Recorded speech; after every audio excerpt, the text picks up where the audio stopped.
A gente tem que fazer o que a gente pode com as ferramentas que a gente tem. 30 anos é a idade do sucesso. 30, a idade do sucesso. 30, a idade do sucesso. 30, a idade do sucesso. Eu não sei se vocês caíram nessa pataquada, mas eu caí. A gente cresce assistindo filmes como De Repente 30, séries como Friends, Sex and the City, que mostravam pra gente pessoas de 30 anos já com casa comprada, emprego fixo, viajando pelo mundo e se divertindo com os amigos. E aí a gente cresce e se depara com a realidade de que eu tenho 32 anos e eu não conheço absolutamente ninguém da minha idade que já esteja com casa, carro, filhos, emprego fixo e tudo mais.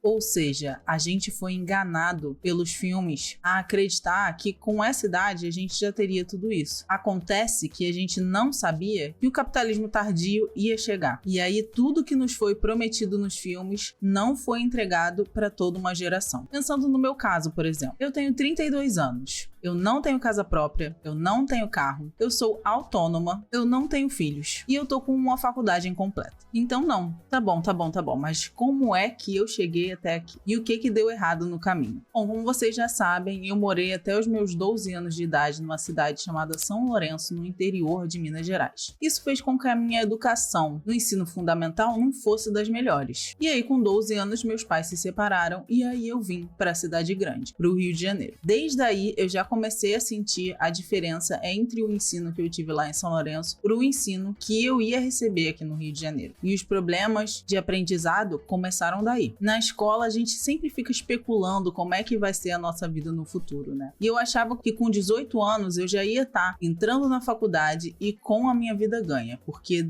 da escola para a faculdade eu não precisaria mais de pensar em nada, porque minha vida ia estar resolvida. Porém, a vida é uma caixinha de surpresas. Mas o primeiro problema já aconteceu logo na escola, na escolha do curso do pré-vestibular. Porque eu não sei quem achou que seria uma boa ideia alguém escolher com 18 anos a carreira que ela ia ter que seguir pro resto da vida. Me vejo obrigado a concordar com palestrinha. Mas é isso que fazem com a gente, né? E aí, eu sempre quis ser médica. Porém, contudo, entretanto, todavia, eu não era das melhores alunas na escola, né? Sempre fui uma aluna mediana. Então, eu fui bastante desincentivada a seguir com a minha escolha na medicina, já que era um curso tão difícil, tão concorrido. E quem sou eu na fila do pão, né, para poder pagar uma faculdade de medicina particular?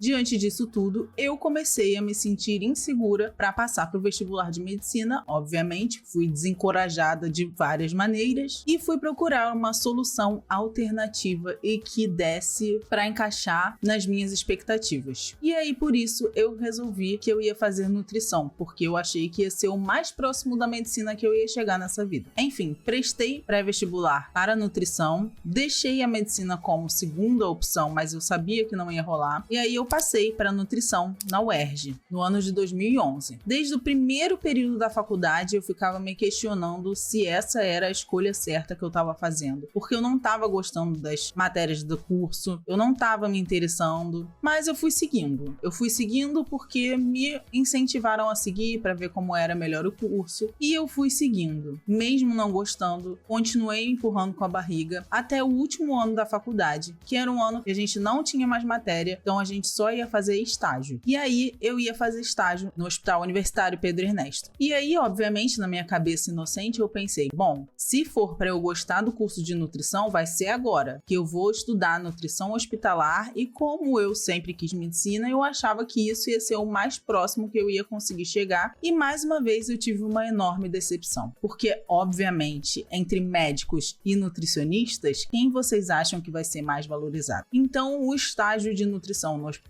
só me fez me desestimular mais ainda a continuar no curso de nutrição. Na época eu até pensei em largar, mas só faltava um ano para eu terminar o curso, então eu decidi que eu ia concluir a minha graduação em nutrição, e como nesse último ano de faculdade eu já não precisava fazer nenhuma matéria teórica, era tudo prático, eu resolvi que eu ia fazer o pré-vestibular no horário da noite. Então eu fazia estágio na faculdade para concluir nutrição na parte da manhã e na parte da tarde, e na parte da noite, das 6 às 10 horas da noite, eu ficava no cursinho estudando pro pré-vestibular. Me formei na faculdade de nutrição em 2017 e continuei por 4 anos tentando o vestibular para medicina. Até que em 2020, logo antes de estourar a pandemia, eu recebi a notícia que eu tinha finalmente conseguido o FIES para a faculdade de medicina. E aí, logo em seguida, eu tive mais uma decepção, porque já não bastasse todas as outras pedras no caminho, eu tinha que ter mais uma, que foi a pandemia. E aí, todo aquele sonho de uma adolescente e uma criança que sempre quiseram fazer medicina e esperavam um trote incrível na faculdade e conhecer todos os amigos pessoalmente, ter aulas de anatomia presencial, foram todos por água abaixo por uma pandemia que me fez ficar 1 ano e meio em EAD. Vocês estão achando que essa é a pior parte, gente? Não, calma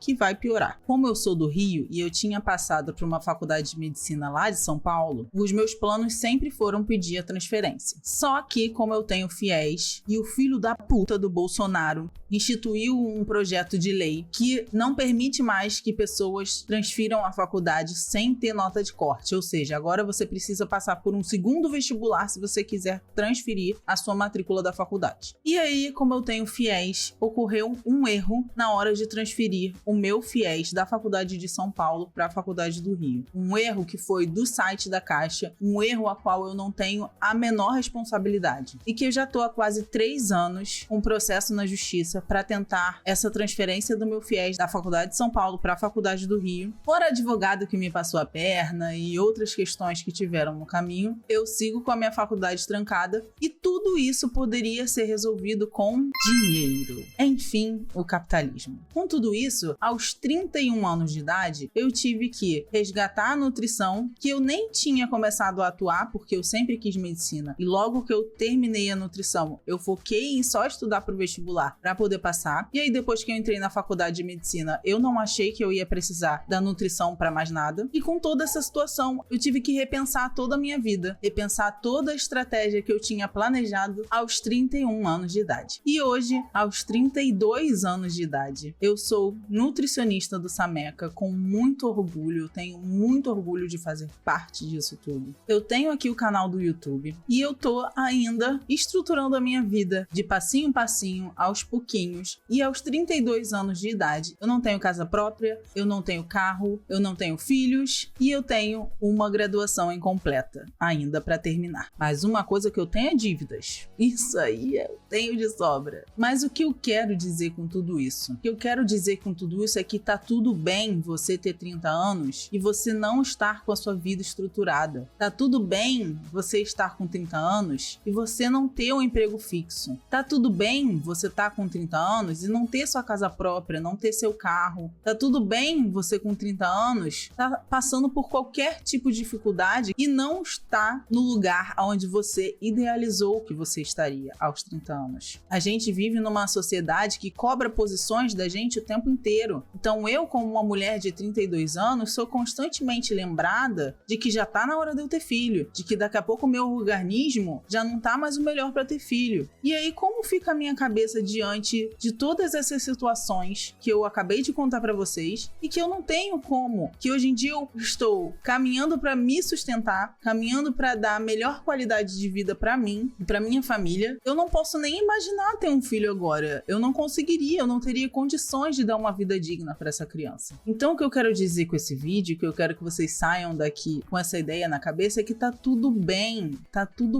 ter 30 anos e tá com a vida toda bagunçada. Tá tudo bem não ter atingido os seus objetivos com 30 anos. Tá cedo ainda, tem muita coisa para fazer. A gente vive tentando se comparar com os filmes que a gente viu, com pessoas que a gente segue no Instagram, que muitas vezes não têm a realidade igual a nossa, não passam pelas mesmas situações que nós passamos. Então, se comparar só vai gerar mais sofrimento pra gente, um sofrimento, inclusive, que vai paralisar a gente em correr atrás, em continuar lutando pra conseguir conquistar o que a gente quer, para atingir os nossos objetivos. Então, se você tem mais de 30 anos e também tá com a vida assim igual a minha, sinta-se acolhida, sinta-se abraçada, tá tudo bem. O capitalismo tá cada vez pior, gerando cada vez mais crises que dificultam cada vez mais a nossa vida. Então, assim, o que me ajuda hoje em dia a manter um pouco a minha saúde mental e a lutar mais pelos meus objetivos é